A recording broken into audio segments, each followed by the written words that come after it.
On the far western coast of the continent, high atop a rocky promontory overlooking the Sunset Sea, sits Casterly Rock, ancestral seat of House Lannister.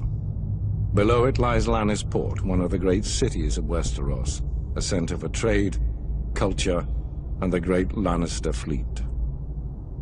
There are a number of gold and silver mines in the Westerlands, making it the richest region in all of Westeros. One of the most productive mines lies beneath Casterly Rock itself, making House Lannister the wealthiest of all the noble houses. This allows House Lannister to finance many endeavors of other noble houses. Even the king himself has sought credit from Casterly Rock from time to time.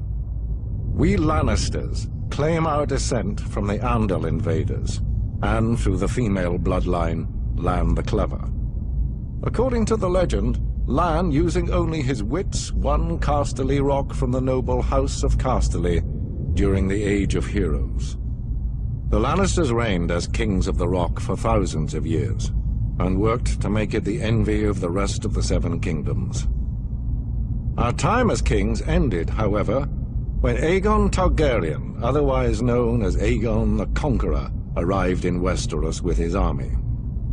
The last king of the Rock, King Lorin Lannister, joined forces with King Mern Gardener, the king of the Reach. Together, with 60,000 men, they met the Targaryen host in open battle. History tells us that Aegon unleashed all 3 of his dragons, slaughtering 4,000 men at what came to be known as the Field of Fire. King Mern himself was burned alive that day, and House Gardener turned to ash with him. Seeing both the threat and opportunity the Targaryens represented, Lorin wisely surrendered and aided Aegon in his further conquest of Westeros.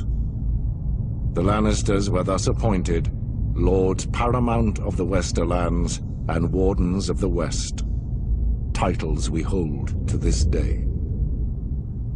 Let us be clear, though, it is neither luck nor royal favor that makes our house prosperous. There have been times in our history where some have thought us weak, lazy, or opulent. My father, Titus Lannister, nearly bankrupted our house with his poor investments, and allowed himself to be mocked openly at court. When our vassal, the Rains of Castamere, dared to rise up against the Lannisters, they learned how dangerous it can be to taunt a lion. I, Tywin Lannister, led the assault on Castamere to put down this rebellion. I made an example of them, to anyone who doubts our might. They even made a quaint song about the fates of the Rains of Castamere. Sadly, there are no Rains left to hear it. Today, the Golden Lion of Lannister is rightly admired and feared throughout the Seven Kingdoms. Our words are, "Hear me roar." But there are other words that should be remembered when crossing a lion of Casterly Rock.